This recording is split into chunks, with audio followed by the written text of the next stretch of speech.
આપ અહીંયા કેમ આવે છો જરા જાણો છો? અમે રીડેવલપમાં જઈએ છીએ અને અમારે કાલ બોર્ડ લગાવવામાં આવ્યું હતું। અમારા અસંતુષ્ટ 20 જણાએ અમારું બોર્ડ ફાડી નાખવામાં આવેલું છે। પોલીસ સ્ટેશને આવ્યા છીએ તોય અમારી અરજી પોલીસ વાળો સ્વીકારતો નથી, કેમ કે ઈ કોર્પોરેટરનો સગો છે। કોણ છે કોર્પોરેટર? શું નામ છે? સુરેન્દ્રભાઈ ખાચર, પ્રદીપ ખાચર ને એનો દીકરો। કઈ પાર્ટીના છે? ભાજપના છે। અને આ વખતે ભાજપ અને અમે મત દઈને તમને ચૂંટ્યા છે ને અમને અત્યારે પોલીસ અમારી અરજી દુકાનનું બોલી ખોટી દુકાનો ઇનલીગલી દુકાન કરેલી છે। કોઈ કરી છે? સુરેન્દ્રભાઈ ખાચરે કરેલી છે। ભાઈના નામની કરી છે, પ્રદીપભાઈ ખાચરના નામની કરી છે અને એ ભાઈ 3 દુકાનો કરી છે કે અમને દુકાનો એને લીધે અમે 84 જણો હેરાન થઈએ છીએ। રહેવાના એક મકાન અમારા મકાન રહેવા લાયક નથી। આજે પડશે કાલે પડશે આજે તમે આવીને જોઈ જાઓ, અમારા ઘર પડે એવા છે। અમારા નાના બાળકો છે અમારા ઘરમાં। અત્યારે અમારે અંદર ખર્ચો કરવો કે ન કરવો એ જ અમે ડિસિઝન નથી લઈ શકતા। એમને ગ્રાન્ટ છે। તમારા કેટલા સભ્યો રેડી છે તમારી પાસે? 84 જણા 103 ઘરમાં અમે 105 માંથી 84 જણાનું એમઓયુ થઈ ગયું છે, હાઈકોર્ટમાં કેસ છે। અમે કાલે સંમતિથી બોર્ડ લગાવ્યું હતું, રાત સુધી 2 વાગ્યા સુધી હતું, સવારે બોર્ડ જાગ્યા છે, 2:30 વાગ્યા સુધી એ લોકો જાગ્યા અને ગ્રાન્ટમાંથી ખાળ કૂવો કરાવો તો અને અમે એને કરાવવા નથી દીધો, એટલે અમને રોજ ધમકીના ફોન આપે ને મા-બાપ સામેની ગાળો બોલે છે। કોણ બોલે છે? સુરેન્દ્રભાઈ ખાચર, ભાજપના કોર્પોરેટર। બારમજનના કોર્પોરેટર। Okay okay. અમે નિરાલી સોસાયટીમાં રહીએ છીએ, જે વેજલપુરમાં આવેલી છે। અમારી સોસાયટીનું રીડેવલપમેન્ટનું કામ ચાલુ કરેલ છે અમે, જે 80% ઉપરના મેમ્બરો અમારા રેડી છે અને 20% જેટલા મેમ્બરો રેડી નથી। અમારી સોસાયટીમાં અમારા સોસાયટીના કમિટી મેમ્બરોને ભાજપના જે કાર્યકર્તાઓ છે અને એમના સગા સંબંધીઓ છે એમના દ્વારા ધમકીઓ મળી રહી છે કે તમારા લોકોનું રીડેવલપમેન્ટ અમે નહીં થવા દઈએ। હમણાં હાલમાં ગઈકાલે જ અમારા બિલ્ડરે રીડેવલપમેન્ટનું બોર્ડ લગાડવામાં આવ્યું છે, તો રાતે કોઈ અજાણી વ્યક્તિએ, જે લોકો નેગેટિવમાં છે, અમને એવો ડાઉટ છે કે એ જ લોકોએ કર્યું હશે જેમને બોર્ડ કાપી નાખ્યું છે, ફાડી નાખ્યું છે અને સોસાયટીના રહીશોને ધમકીઓ મળી રહી છે। જો ભાજપવાળા આવા લોકોને સપોર્ટ કરતા હોય તો અમારા સોસાયટીમાંથી કોઈ પણ જણ ભાજપને વોટ નહીં આપે। અમારી સોસાયટીમાં કોર્પોરેટર રહે છે, C1 છે, C1માં એમનું એક ઘર છે ને A1માં એમનું ઘર છે।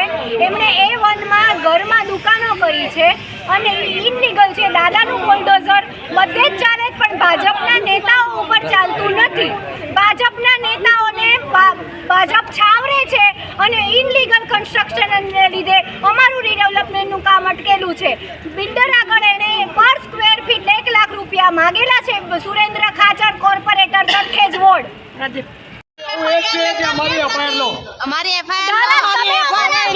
તમે ધારાસભ્ય છો, કાલે મરી કે તો કોણ જવાબદારી લેશે? અમારી તમે ધારાસભ્ય છો, ધમકીઓ આપે છે એટલા માટે તમને બેસાડે છે। તમને એટલે ફોન માણસની જવાબદારી અરજી દાદાગીરી નહીં ચલાવીએ। હા, નહીં ચલાવીએ। ભાઈ તમે અમારું કાઈ કરતા નથી। અમે કાલ મરી જઈશું ભાઈ અમે તમે ધારાસભ્ય છો, આવી રીતે ન હોય। તમે મારી પાસે આયા ક્યારે? પણ તમારી પાસે આવવા માટે અમારે અમારો જીવ જોખમમાં નાખવાનો ભાઈ। 5 વખત તમે તમને કેટલી વાર અરજી કરી, તમે ટાઈમ નથી આપતા। તમારા માણસોને કીધું મળવા માટે અમે લોકોએ। તમે ટાઈમ નથી આપતા। આવો આનંદનગર પોલીસ સ્ટેશન આવો હમણાં તમને અરજી, તમને આજ સવારે ફોન કર્યો।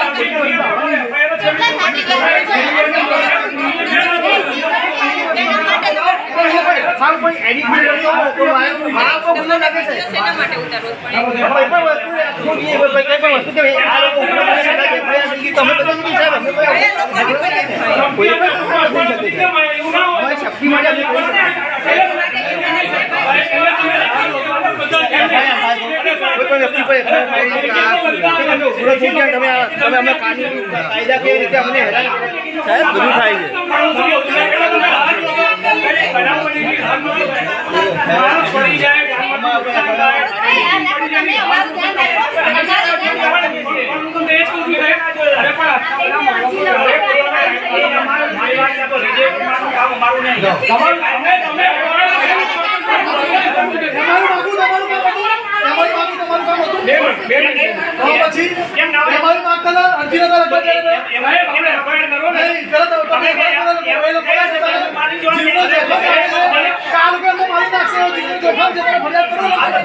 લેડીઝ છે ને લેડીઝ છે ભાઈ એના વચ્ચે દખલગીરી કરવા આવો ફરિયાદ કરો. સાહેબ આપણે વચ્ચે તમે દખલગીરી કરો તો શું થાય? આ તો તમે કરો તમારા તમે સોસાયટીના કઈ છો નહીં આપની રજૂઆત સાંભળું છું તમે વચ્ચે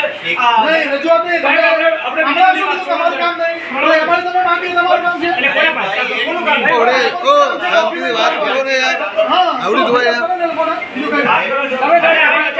બીજી બધી વાત છોડો ને આપણે ત્યારના સાહેબ આપણે એફઆઈઆર કરી આપણે એફઆઈઆર કરી